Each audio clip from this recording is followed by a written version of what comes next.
Hey guys, welcome to Walsh Weekly. This week is episode number 27. I'm talking about sort of productivity things that sort of help with productivity and things that make productivity easier for me. And so personally, I have a few different tools and things that sort of save me time, make my sort of life more efficient, and sort of make me as a human monkey driving the wheel of productivity sort of eliminate some of the errors that I'm commonly going to make. Things like, procrastinating, things like wasting time, things like not applying the 80-20 rule, which is something I didn't actually put on this list, which is something I should have done.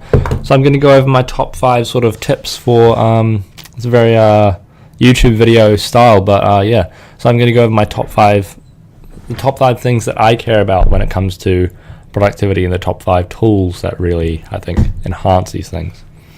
So, the one that I think is the most important, I will put a picture. This is also on YouTube, this is on Podbean, this is on Apple Podcasts. I've been moving away from Apple Podcasts because I think they've really messed up their client this patch. But it's also on Overcast, it's on Stitcher, it's all kinds of places. Go check it out. Walsh Weekly. You're listening right now, so I don't know why I'm advertising. But the very first thing is tracking your time. So the way I track my time is, why should you track your time? I track on days that I really want to get stuff done and really want to accomplish the things that I want to accomplish.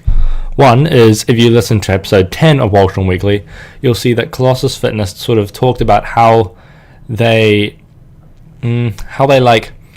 keep themselves accountable and how sort of their productivity things when they're running their social media, empire, and sort of they're creating YouTube videos, all that kind of stuff.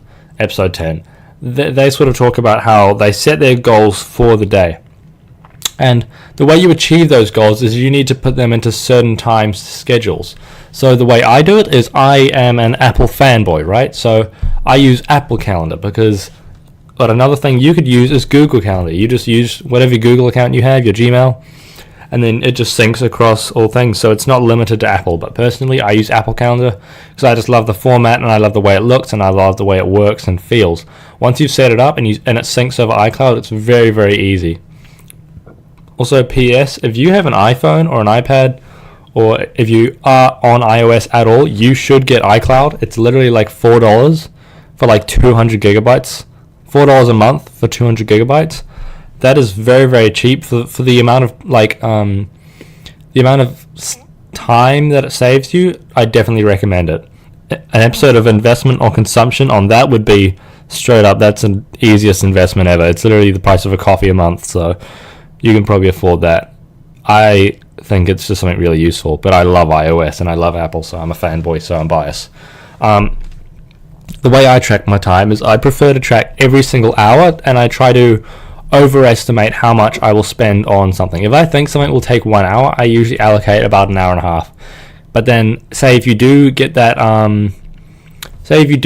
already accomplish that task within the hour, then you just go on and start the next task, and then you might finish your day with an hour free, and then you can put that into either just relaxing or either into doing something else productive or getting some little errands done, whatever. It doesn't matter. Talking to some loved ones or something like that. But because when you really do track your time and you figure out, okay, how much time did I spend doing these different events on my calendar today? If you go and look, you can sort of tell how much time you're actually spending working and how much time you're actually spending, messing around. I noticed before I started tracking my time, I spent so much time on my phone. I wasted time because I didn't know what I was meant to be doing. So then I would procrastinate the next task because I hadn't exactly picked the next task.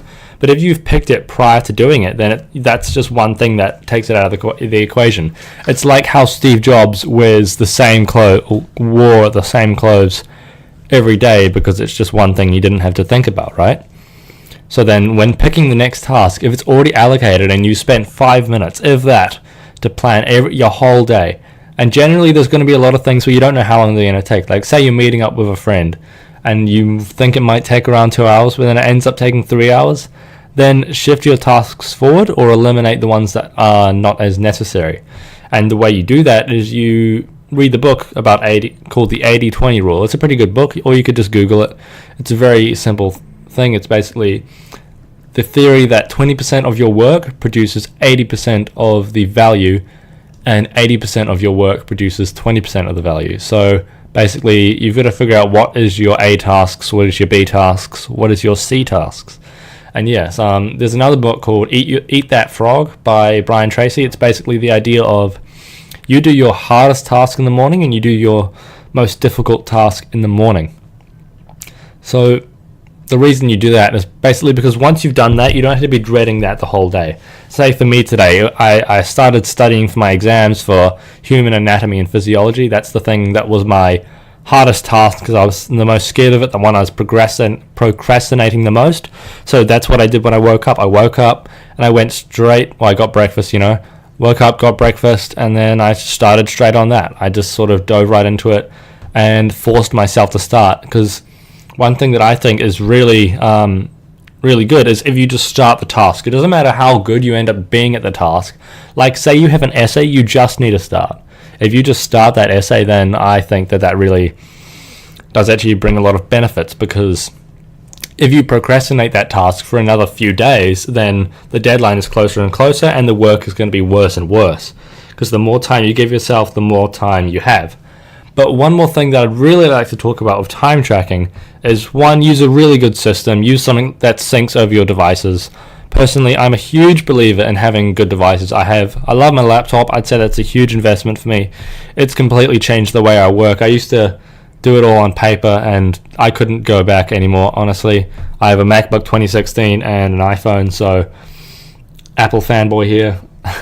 I'm also getting AirPods, and that's something I'll talk about later. So with tracking your time, one thing that I really do need to emphasize is you really should schedule in your fun time. There's a podcast called College Info Geek. This is where I learnt that, is that you should schedule your high density fun, or else you're going to end up having low density fun. What low density fun is? Low density fun is like scrolling on Facebook. Maybe that's the best thing in the world for you, then it's high density fun. But for the most part, if you're just watching random YouTube videos and you waste an hour doing that, then that's 1 hour you can't spend having real fun. Like fun that actually takes away stress, and fun that actually makes an impact on your mental well-being. Because I don't actually believe in the whole, hustle. You can have no downtime because you have 18 hours a day. You've just got to work hard, because you can't be so absolute with it. People do need downtime, and you've got to figure out sort of your rest times and when you actually do need to rest, which is something I think is very, very important.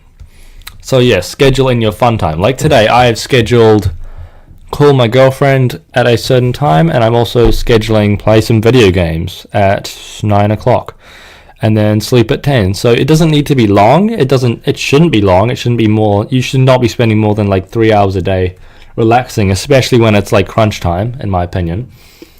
But there is ways that you can sort of, if you really do want to be like successful and really do want to achieve things, you do have to have a very limited amount of fun time, but you have to sort of figure out how to make that time better, because if you're still spending that time that you would be spending on real fun time or relaxing time or whatever, meditating, whatever, if you're spending that time on something that you're not really enjoying, then like you're only half enjoying it. Oh, haha, you laugh at a meme here and there. But yeah, personally, I prefer to go straight for, if you like, it's sort of, you can spend that 80% of boring trash time, and then it's the 80-20 rule works for fun time as well. Like 80% of your fun time might be scrolling Facebook or relaxing after doing something. Sorry, I just hit my mic with the pen. I shouldn't be waving a pen around, but then the 20% is stuff like talking to your loved ones, or just relaxing, sleeping. If you like napping, go take a nap, whatever. Or playing video games, watching TV, watching a movie, whatever, going for a walk, stuff like that. Just stuff that sort of relaxes you. And you like, one thing that I really don't agree with is multitasking. Multitasking is good for things like, even for editing a podcast, it's sort of iffy, because editing a podcast is a very important step.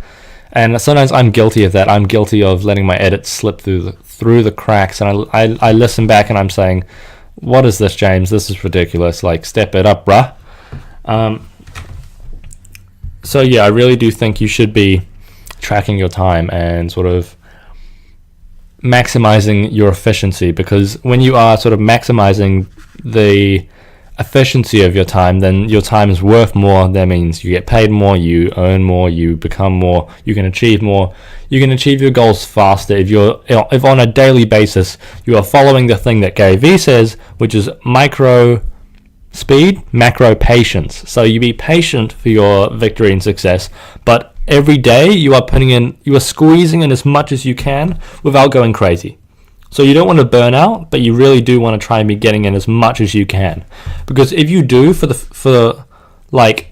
if you have 30 days until exams and you start the first 2 weeks of half-assing it and you're doing like 80% of your work that brings you 20% of the reward, stuff like that, then I really think you need to get on that time tracking, and you really need to figure out what is your most important tasks that are the hardest and have the most resistance. Because what Mo Samuels actually says is he believes that success leads to confidence, and confidence leads to success, and the way you get successful is by taking risks and doing things that you're scared of. So if you have a task that you're scared of, eat that frog. So yeah, number 2, one thing that I didn't think, well, it's weird that I'm putting it on this list, is Bluetooth headphones, or just headphones, or traveling or commuting and listening to things like Walsh on Weekly, listening to things like the Tim Ferriss podcast, like College Infogate, Gary Vee, all these kinds of things. Audiobooks, I love audiobooks. There's some amazing audiobooks out there, and they are relatively cheap. You can pay $15 a month with Audible, and like if you can't afford that, just listen to podcasts. But if you can afford that, then I highly recommend it, because you can listen to people like my favorite book of all time, Steve Jobs' Autobiography, or Steve Jobs' Biography by Walter Isaacson. That is an amazing book, because I listened to all of that in like over the period of a week, just over traveling and just over time. Even when I was sleeping, I'd listen to the 30 minutes before I sleep, just to sort of take my mind off the day. So yeah, that's why I really do recommend Bluetooth headphones, and that's why I am that's why I'm getting some AirPods, because okay, a lot of me getting AirPods is like consumption, because obviously, they're overpriced, but I've had Bluetooth headphones for about a year now, and I used to go through headphones all the time. Like, I would roll through headphones, but with AirPods and with Bluetooth headphones, it's so unlikely that you're going to lose them, because they are much more valuable and you treat them like you treat your phone. With your normal trash headphones, you are going to lose them more often, and therefore it's going to rack up costs. Because if you're buying the Apple regular headphones, that's $50 over the period of 3 years that you might have your Bluetooth headphones. You're probably going to rack up the same amount of money anyway, so why not just get Bluetooth headphones, not lose them, and enjoy your experience more? Because Bluetooth headphones are, I'm saying Bluetooth a lot, but they help me listen to stuff while I'm traveling, this sort of goes along with making your time more productive.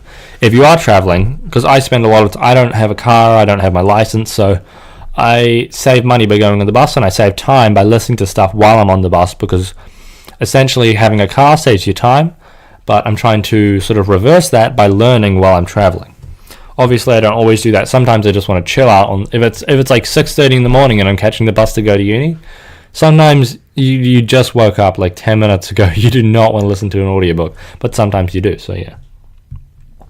I do listen to music, though. I listen to music when I'm in the gym. That's primarily when I listen to music, because I can sometimes when I'm studying, but it sort of has to be productive music, because a lot of the time I just end up, grooving to the bangers. But yeah, I feel like I talk very fast. I feel like I'm just going to chill out right now. Just relax, So yeah, the third one, my third tip is eliminating distractions. And the way I personally eliminate distractions is, say if there's one person in your life that you talk to a lot.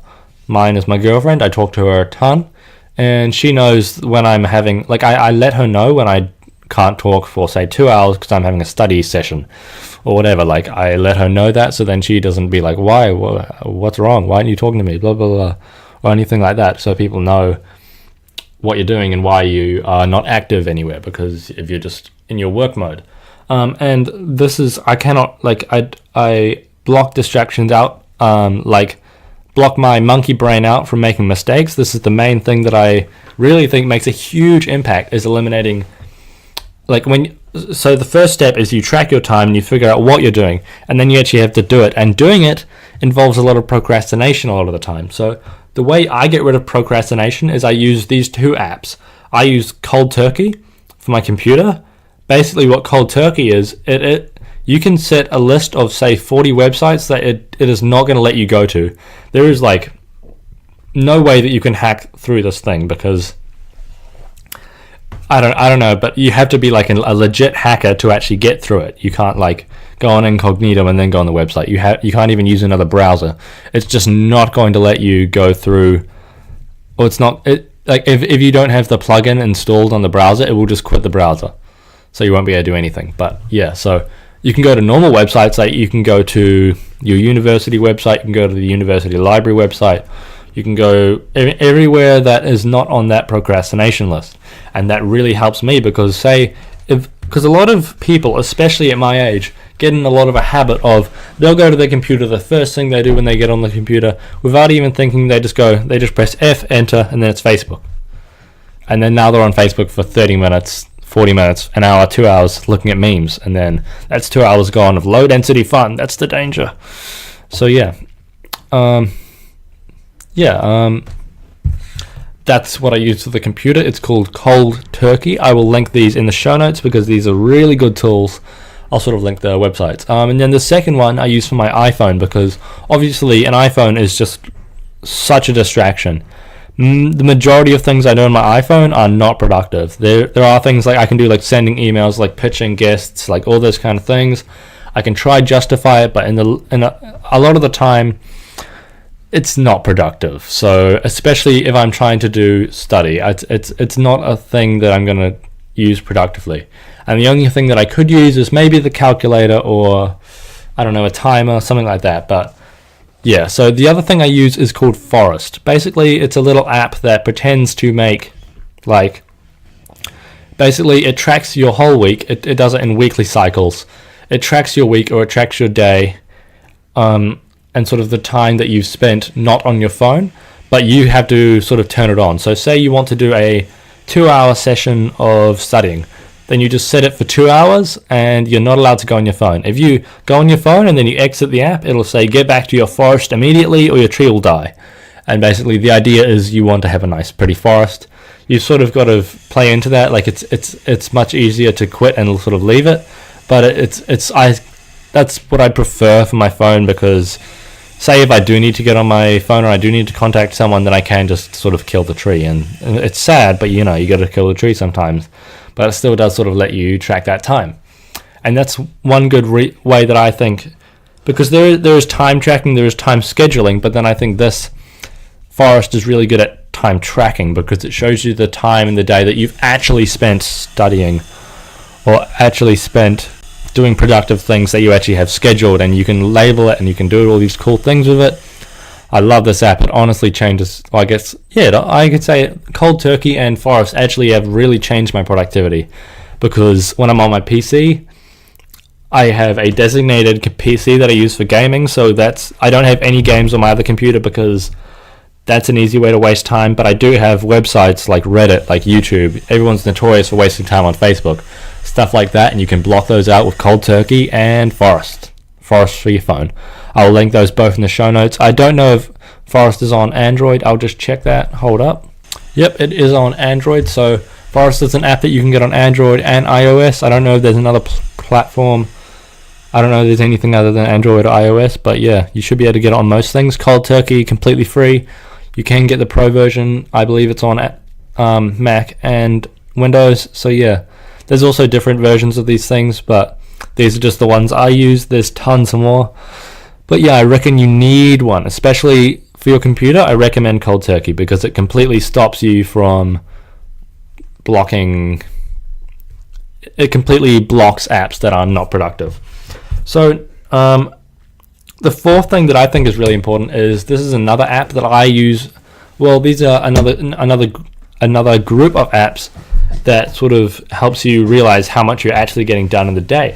So what I use, and actually sort of make you set higher goals, what I use is, there's an app called Habitica, right? Sounds like a weird name. It's basically an app where it's sort of about video games. So basically it sort of gamifies your life. It turns your life into a video game. You have a character, you start at level 1, you can choose to be a warrior, a mage, an assassin, whatever you want. You don't actually do much in the game. Like it's very, you have to sort of opt into caring about it. And the way I do that is I join guilds, I join parties, and then I have all these random people that hold me accountable. And if you don't perform, then you lose. So the way it gamifies your life is you set things called dailies, which is something that you have to do every day. And if you don't, then you get penalized by, they take gold off you, or they take experience, and so sometimes you can die and lose a level. And they do all these things that sort of work with your brain to make you feel negative feelings every time you lose. And when you win, say I'll check off, I have one thing, perform one exercise or stretch to help your scoliosis. That's one of my dailies. So if I check that off, it gives me 1 gold, it gives me some experience, and it gives me mana, and it also gives me a streak. So it motivates you to sort of every day continuously do the same thing by showing you how many days you've done it in a row, and then notifying you when you've messed up your streak. So yeah, that's something that I really do like. And it's also great for to-dos, because you can just, it's also really great for to-dos because you can just set something in there, you can set the difficulty of it, and then you sort of get, say if I tick off one of my to-dos, like today I've got gym, finish notes on whiteboard for Mahara, add pictures for Mahara, record a podcast, which I'm doing right now, and post on Instagram. I haven't actually added much stuff yet, but I'll add some after this. Oh, oops. But yeah, so if I just take one of those off, then I get the same. I get gold experience, and then you can buy items, you can level up, all that kind of stuff, and it sort of gamifies your life. Now that's it looks very childish, and it is very childish really, but it's one way to sort of make it seem fun, I guess. But for some people it doesn't really work, and they just want a bland, not bland, but they just want a normal productivity app that works, a to-do app that works. The reason I like Habitica is because of the dailies, because I haven't really found any other productivity apps or any other to-do apps that actually have dailies. I think there's a few that's called like habits, but then it's just that, but it doesn't have to-dos, dailies, and habits. So habits are on Habitica, habits are things that you check off yourself. You don't have to do it every day, but it's just something you want to get into the habit of doing. Like say for instance, for my habit is I never do core at the gym. So I've got that on there. Do core whenever I go to the gym, or every leg day, or whatever. Just do core regularly, like 2 or 3 times a week. So yeah, you tick off, oh, have I been disciplined with this habit? And you tick the plus, or if you haven't, then you tick the negative. So yeah, that's basically how that works. But some other ones that I really recommend is, there's one called Wunderlist. I'll leave these all in the show notes. Wunderlist is quite a good app. It sort of lets you plan different sections and topics. So say you want the topic of podcasting, you want to do all these to-dos for your podcast, you want to do the show notes, the work, the recording, the editing, and you can have those all as little to-dos, and then you can tick them off once you've done them. And then say you want one for uni, you can make a uni to-do, finish Mahara, do this other assessment, do all that kind of stuff. So yeah, it sort of helps you organize those things. But if you are on iOS or Android, you can just search to-do app, and then you try out a few, then you pick the one that you like, but just stay disciplined at it and just sort of roll with one for a week and find out which one you like. So yeah, I think those two are really good. There's also another one called Todoist, which I think is quite good. And another calendar app that I didn't actually mention earlier was I think it's called Wundercal, and then there's also Fantastical, Google Calendar, and I use the Apple Calendar. So those are some great calendar apps. So yeah, the fifth thing that I think I should really talk about is taking breaks, because when it comes to being productive and doing all that kind of stuff, you do need to take breaks, because a lot of the time I'm guilty of that. I sort of work for a week at a time, and then I don't have any time to really, I don't dedicate time to just having a break. And I like sometimes I use my gym time as my break because I really do enjoy going to the gym. So like that can be a form of break for you, but it still is a very stressful thing because I'm going there and I'm pushing hard there and trying really hard there, and I get there and I think it's going to be fun, but then I get there and I'm trying really hard and I'm trying like, okay, how can I do this better, blah blah blah blah blah, be productive here, and then I sort of have no real downtime apart from, you know, like sleep. And then sleep, it's shown that sleep is worse if the more stressed you are, and stress generally isn't good for you. So one thing that I like to do to reduce stress is using time tracking. You actually do sort of plan your time to really relax. For myself, I have my other computer that I use for gaming, so I'll just plan 2 hours of gaming a night, 1 hour of gaming a night, whatever, and you plan that time to specifically just relax and not do anything, just play video games, not even talk to people if you don't want to. If you get energized by people and they make you feel like you want to do more, then talk to people. But if you just want to break from people and you don't always want to talk to people, then don't talk to anyone. You don't have to. And if someone messages you like, oh, why don't you talk to me, just explain, I need a break from life, you know, I just need to chill out, you know. So yeah, and another thing is I think it's really important to figure out what sort of time frame of breaks works for you. For myself, I really do think something like, say if I have an assessment that I'm working on, like I have this one assessment right now, it's such a huge assessment. I've written like 9,000, 10,000 words, and a lot of it is just explaining, and it's all at quite a basic level, so it's quite like, it's very draining because I'm not like challenging myself a lot with it, but it's something I have to get done, and it's something that I need to pass, and that I need to sort of just get done and finish. So I'll do like 2 hours or 3 hours maximum a day, and then I'll split those up. I'll do 1 hour and then I'll take a 5-minute break, then I'll do 55 minutes, and then I'll take another 5-minute break and then 55 minutes, and then I'll take a real break, like I'll go for a walk, or I'll play a short game of video games, or I'll go talk to my girlfriend, something like that, whatever, just a short little break, and then I'll go on to my next task that is not related to the first one, because if I'm just grinding out the exact same thing for 6 hours a day, I really just get bored, and the work sort of goes like straight down, sort of the efficiency and the motivation if you're doing the exact same thing. So I'll do something else that is work, something like podcasting. I'll record a podcast because that's something that's kind of work, but I'm enjoying it, so it's not really too hard. It's not really horrible like work that I'm like, oh my god, help, just 5 more minutes. Oh, you know, like it's not something that I find particularly hard.